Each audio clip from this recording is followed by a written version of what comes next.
तो गाइस कैसे हैं आप सब लोग। डार्क स्पिरिट के एपिसोड 117 के साथ हाजिर हो। तो लास्ट एपिसोड के एंड पे हमने देखा था लिनफेंग अपने जीथर वाले टीचर के पास बैठा होता है और उनसे कहता है मैं जीथर बजाना सीखना चाहता हूँ। टीचर उसे कहते हैं हाँ क्यों नहीं, मैं तुम्हें जीथर बजाना सिखाऊंगा। और साथ ही वो अपने पास से काफी सारे स्क्रोल्स निकालते हैं और उसे कहते हैं इनके ऊपर साउंड मार्शल आर्ट्स के बारे में लिखा हुआ है, जीथर बजाने का तरीका भी इसी में लिखा हुआ है और उसके साथ साथ तुम काफी सारी साउंड मार्शल आर्ट्स भी इससे सीख सकते हो। जीथर बजाने के लिए सबसे पहले तुम्हें जीथर के बारे में समझना होगा कि जीथर क्या है। इन बुक्स के ऊपर जीथर के बारे में लिखा हुआ है, साथ में कुछ ऐसे गाने लिखे हुए हैं जो कि बहुत ज्यादा पावरफुल है। सिर्फ उन गानों को बजाकर सामने वाले को मार सकते हो। इन स्क्रोल्स की मदद से तुम जितना चाहे उतना सीख सके हो। और अगर तुम्हें यहाँ पर स्क्रोल्स के ऊपर से कुछ समझ ना आए तो फिर तुम मुझसे कांटेक्ट कर सकते हो, मैं तुम्हें इस बारे में खुद समझाऊंगा। लिनफेंग काफी ज्यादा खुश हो जाता है और उनसे कहता है टीचर आपका बहुत बहुत शुक्रिया। और वो उनसे स्क्रोल लेकर कहता है मैं यहाँ से जाना चाहूंगा और वहाँ से वापस आ जाता है। यहीं पर हमें सुप्रीम एकेडमी के कल्टीवेशन पगोडा के बारे में बताया जाता है, क्योंकि इस कल्टीवेशन पगोडा एक ऐसी जगह है जहाँ पर की पावर बहुत ज्यादा होती है और वहाँ पर स्पेशल रूम्स हैं जहाँ पर बच्चे कल्टीवेट कर सकते हैं। सुप्रीम एकेडमी में इस तरह के टोटल 4 कल्टीवेशन पगोडा हैं। पर लिनफेंग तो कल्टीवेशन पगोडा की तरफ आता है तो कल्टीवेशन पगोडा के बाहर का सीन दिखाया जाता है, क्योंकि ये 4th कल्टीवेशन पगोडा है और ये सेंटर में है। इसी वजह से यहाँ पर की कंसंट्रेशन बाकी के कल्टीवेशन पगोडा से बहुत ज्यादा है। यहाँ पर सिर्फ एलीट डिसाइपल्स ही आ सकते हैं। यहाँ पर एक लड़की जिसका नाम युनजी होता है और उसके साथ 2 और लड़कियां होती है। युनजी कहती है काश मुझे भी कभी मौका मिले इस कल्टीवेशन पगोडा के अंदर जाकर टॉप फ्लोर में बैठकर कल्टीवेट करने का। ऐसा हो जाए तो मेरी कल्टीवेशन बहुत ही तेजी से बढ़ेगी। इसकी दोस्त उसे कहती है युनजी तुम्हें ये सपना नहीं देखना चाहिए कि तुम अकेली वहाँ पर जाकर कल्टीवेट करने के काबिल हो। तुम इन हाई क्लास के एलीट लड़कों में से किसी की गर्लफ्रेंड बन जाओ तो हो सकता है वो तुम्हें अपने साथ अंदर ले जाए। इसके साथ उसकी जो दूसरी दोस्त होती है वो काफी बुरी वाली होती है। वो उसे कहती है लास्ट टाइम डोगू शैंग ने तुमसे कहा था कि वो तुम में इंटरेस्टेड है, मुझे लगता है कि तुम्हें उसके साथ अंदर चले जाना चाहिए, तुम्हें इस मौके का फायदा उठाना चाहिए। युनजी उसे कहती है नहीं मुझे डोगू शैंग में बिल्कुल भी इंटरेस्ट नहीं है, बल्कि इस अकेडमी में एक और स्टूडेंट है जो कि डोगू शैंग से भी ज्यादा इंटरेस्टिंग है और काफी ज्यादा स्ट्रॉन्ग भी है, मुझे वो ज्यादा पसंद है और उसका नाम लिनफेंग है। तो उसकी अच्छी वाली दोस्त उसे कहती है हाँ मैंने भी लिनफेंग के बारे में काफी कुछ सुना है। लिनफेंग वही है ना जिसने हीमो के साथ फाइट की थी। हीमो के साथ फाइट के दौरान उसने सभी को बताया था वो कितना ज्यादा स्ट्रॉन्ग है और उसके बाद ने इस वार में भी हिस्सा लिया था। उसने मोजू कंट्री के सोल्जर्स को अकेले ही वहाँ से डराकर भगा दिया और साथ ही उसका प्लान था वहाँ पर आग लगाने का, जिसने वहाँ पर हजारों लाखों सोल्जर्स को मार डाला और मोजू कंट्री वालों को वापस भेज दिया। उसके बाद मैंने सुना है कि उसे जैंगजू सिटी का मार्केस भी बना दिया गया है और उसने अपनी आर्मी खड़ी कर ली है। वो लड़का लिनफेंग तो वाकई में बहुत ज्यादा बहादुर और डेयरिंग है। तो उसकी बुरी वाली दोस्त उसे कहती है तो इस बात से क्या फर्क पड़ता है कि लिनफेंग बहुत ज्यादा बहादुर और डेयरिंग है और उसने हीमो से फाइट किया। अब वो जैंगजू सिटी का मार्केस है तो उसने हीमो के साथ फाइट की थी। तो मतलब यह है क्योंकि उसका कल्टीवेशन काफी ज्यादा लो है, जबकि डोगू शैंग अभी से अपनी कल्टीवेशन में सोल लेयर के 8वें लेवल पर पहुंच चुका है। सिर्फ इतना ही नहीं बल्कि डोगू शैंग इस वक्त हमारी एकेडमी के 10 रैंकिंग में से 4थे नंबर पर है। सिर्फ इतना ही नहीं बल्कि डोगू शैंग एक नोबल कल्टीवेटर है कि फैमिली बैकग्राउंड बहुत ज्यादा टफ है क्योंकि वो डोगू क्लैन का वारिस है। वो युनजी से कहती है युनजी अगर डोगू शैंग तुम्हें सिर्फ एक रात के लिए अपने रूम में सोने के लिए बुलाए तो मुझे लगता है कि तुम्हारे लिए इतना भी काफी होगा, तुम्हें इससे ज्यादा सपना देखने की जरूरत नहीं है। डोगू शैंग कभी तुम्हें अपनी गर्लफ्रेंड बनाएगा। युनजी गुस्सा हो जाती है और उसे कहती है तुम्हें किसने कह दिया कि मुझे उसकी गर्लफ्रेंड बनना है, और अगर तुम्हें उसके साथ सोने का इतना ही शौक है तो जाओ जाकर उसके साथ एक रात सोकर आ जाओ, मुझे उसके साथ सोने का कोई शौक नहीं। वो लड़की उसे कहती है तुम्हें इस बारे में कुछ भी नहीं पता, अगर डोगू शैंग को मुझ में इंटरेस्ट होती है और वो मुझसे एक बार कहता मैं एक रात तो क्या मैं हजारों रात उसके साथ सोने को तैयार हूँ, लेकिन मेरी इतनी किस्मत कहाँ, मैं क्योंकि इतनी अच्छी नहीं दिखती इसी वजह से वो तुम्हारे साथ सोने के लिए आता है, मेरे साथ नहीं। इस वक्त डोगू शैंग भी वहाँ पर आ जाता है और उनसे कहता है तो तुम लोग यहाँ पर किस बारे में बात कर रही हो, कौन किसके साथ सोने की बात कर रहा है। लड़कियां जल्दी से पीछे की तरफ घूमती हैं और कहती है तो डोगू शैंग है। डोगू शैंग उनसे कहता है तुम लोग लिनफेंग को मुझसे कंपेयर कर रही हो, लिनफेंग मेरे सामने कुछ भी नहीं है, वो सिर्फ एक कचरा है। युनजी तुम्हारी हिम्मत कैसे हुई यहाँ पर लिनफेंग में इंटरेस्टेड होने की, ना कि मुझ में, मैं उससे ज्यादा बेहतर हूँ। युनजी उसे कहती है तुम्हें ऐसा क्यों लगता है कि लिनफेंग तुमसे बेहतर नहीं है, लिनफेंग 1000 गुना तुमसे ज्यादा बेहतर है। जैसी वो यहाँ पर ये वाली बात करती है उसी वक्त बुरी लड़की आगे बढ़ती है और उसके चेहरे पर एक जबरदस्त थप्पड़ मारती है और उसे कहती है अपनी बकवास बंद करो, डोगू शैंग के सामने तुम इस तरह की बात कैसे कर सकती हो। तुम डोगू शैंग के सामने उसे कह रही हो कि लिनफेंग उससे ज्यादा बेहतर है, मैं यहाँ पर तुमसे कह रही हूँ कि लिनफेंग इसके सामने कचरे से ज्यादा कुछ भी नहीं है। हमारा लिनफेंग भी वहीं पर उसी एरिया में होता है, वो भी देखता है कि वहाँ पर उसको किसी के साथ कंपेयर किया जा रहा है और उसकी वजह से किसी बेचारी लड़की को थप्पड़ पड़ गई है। तो कमीना डोगू शैंग युनजी से कहता है युनजी तुमने यहाँ पर मेरी इंसल्ट की है, ये कह कर के लिनफेंग मुझसे बेहतर है, अब इसका बदला तुम्हें मेरे साथ एक रात गुजार कर चुकाना पड़ेगा, मैं सिर्फ आज रात मेरे साथ सोना है और मैं इस बात को कम्प्लीटली भुला दूंगा। तो युनजी बेचारी भी वहीं पर रोना शुरू कर देती है। डोगू शैंग उसे कहता है अगर तुमने मुझे यहाँ पर इस बात का जवाब नहीं दिया तो फिर मैं तुम्हें खुद ही उठाकर ले जाऊंगा।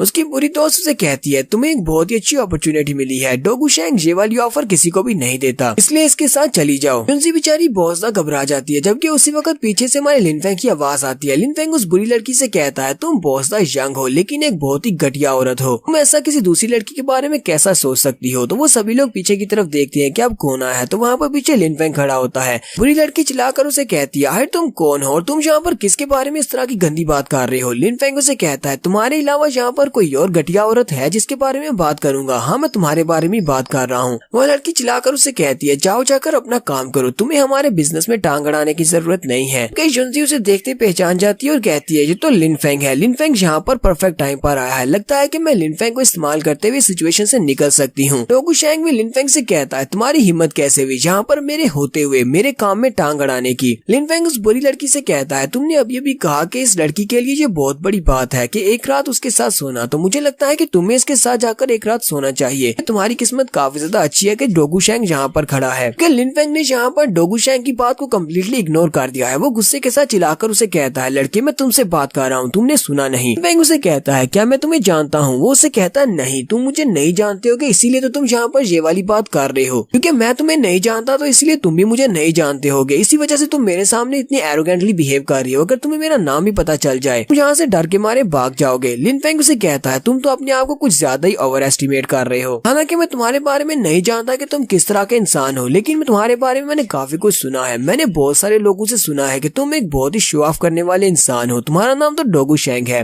डोगुशैंग लिनफेंग से कहता है जबकि तुम्हें मेरे नाम के बारे में पता है तो ठीक है, मैं तुम्हें अपने तरीके के बारे में बताता हूँ कि जब कोई मुझसे बदतमीजी करता है तो मैं उसके साथ क्या करता हूँ। मेरे लिए एक बहुत ही अच्छी ऑफर है, अपने चेहरे के ऊपर थप्पड़ मारो, उसके बाद मेरे सामने 3 बार अपने घुटने टेको, 2 बार मेरे सामने अपना माथा रगड़ो, उसके बाद मैं तुम्हें माफ कर दूंगा, तुम यहाँ से जा सकते हो वरना मैं तुम्हें मार डालूंगा। लिनफेंग उसकी बात सुनने के बाद हंसना शुरू कर देता है और कहता है तो तुम चाहते हो कि मैं चेहरे पे थप्पड़ मारूं और तुम्हारे सामने घुटने टेक कर नाक रगड़ूं। लिनफेंग उसे कहता है डोगुशैंग इतनी कम तुम्हारे पास की पावर है और बहुत ही थोड़ी तुम्हारे पास फोर्स है, इतनी सी की पावर के साथ तुम यहाँ पर ये सारी बातें करते हुए अच्छे नहीं लगते। मुझे तो तुम एक बेवकूफ लगते हो जो तुम मेरे सामने इस तरह एरोगेंटली बिहेव कर रहे हो। वाले बहुत हैरान हो जाते हैं और कहते हैं ये लड़का कौन है जो कि यहाँ पर डोगुशैंग के सामने इतनी एटीट्यूड के साथ बात कर रहा है। डोगुशैंग जो कि अपनी सोल ईयर के 8वें लेवल पर है और रैंक नंबर 4 पर है। ये लड़का मरना चाहता है जो इससे इस तरह की बदतमीजी कर रहा है। डोगुशैंग जल्दी से अपनी मास्टर स्पिरिट को रिलीज करता है। जैसे वो अपनी एनर्जी को रिलीज करता है उसे कहता है क्या अब तुम्हें पता चला कि मेरे पास कितनी ज्यादा पावर है। लिनफेंग उसे कहता है मैंने तुम्हें पहले ही कहा था कि तुम्हारी की पावर बहुत ज्यादा कम है और इतनी कम पावर के साथ यहाँ पर अपनी पावर को रिलीज करके अपना मजाक उड़ाओगे। लिनफेंग भी वहाँ पर अपनी मास्टर स्पिरिट को रिलीज करता है। जैसे वहाँ पर अपनी फोर्स को रिलीज करता है तो उसकी फोर्स की पावर डोगुशैंग से बहुत ज्यादा होती है। सभी लोग जल्दी से अपने आप को कवर करते हैं कि इसकी पावर्स तो बहुत ज्यादा है, इसकी पावर टेरिफाइंग हद तक ज्यादा है। लास्ट टाइम इसने जब हीमो के साथ फाइट की थी तब ये इतना स्ट्रॉन्ग नहीं था, लेकिन अब तो इसकी पावर्स बहुत ज्यादा बढ़ चुकी हैं। ये वाकई में वही सेम लिनफेंग है जिसे हमने कुछ महीने पहले देखा था। डोगुशैंग भी बहुत ज्यादा घबरा जाता है। लिनफेंग से कहता है ऐसा कैसे हो सकता है, तुम इतने स्ट्रॉन्ग कैसे हो सकते हो। लिनफेंग जल्दी से आगे बढ़ता है और उसके चेहरे पर एक जबरदस्त थप्पड़ मारता है जिससे डोगुशैंग पीछे की तरफ गिर जाता है। बाकी के देखने वाले बहुत ज्यादा हैरान हो जाते हैं जबकि वो लड़के सारे खुश हो जाते हैं कि इसने डोगुशैंग को थप्पड़ मारा। डोगुशैंग बहुत ज्यादा एरोगेंट है और उन सभी के साथ वो हमेशा बदतमीजी करता है या उनको बुली करता है, इसी वजह से वो ज्यादा खुश होते हैं। वो सब लोग लिनफेंग की तारीफ कर रहे होते हैं कि लिनफेंग तो वाकई में एक मिलिट्री सोल्जर होने के लायक है। तो डोगुशैंग थप्पड़ खाने के बाद लिनफेंग से कहता है कौन हो तुम। लिनफेंग उसे कहता है मैं तो कोई भी नहीं हूँ, एक नोबॉडी, के बारे में तुम्हें जानना भी नहीं चाहिए, मैं तो तुम्हारे साथ कंपेयर भी नहीं कर सकता क्योंकि मैं इस लायक नहीं हूँ, तो तुम मेरा नाम जानकर क्या करोगे। क्योंकि सभी लोग और भी ज्यादा हंसना शुरू कर देते हैं और कहते हैं ये तो इसका मजाक भी उड़ा रहा है। डोगुशैंग को लगता है कि वो बहुत बड़ा जीनियस डिसाइपल है, लेकिन इस लड़के ने जहाँ पर इसका बहुत ज्यादा मजाक उड़ा दिया। उनमें से एक लड़का कहता है अगर मैं डोगुशैंग की जगह पर होता और मुझे यहाँ पर सभी लोगों के सामने थप्पड़ पड़ता तो मैं तो यहाँ से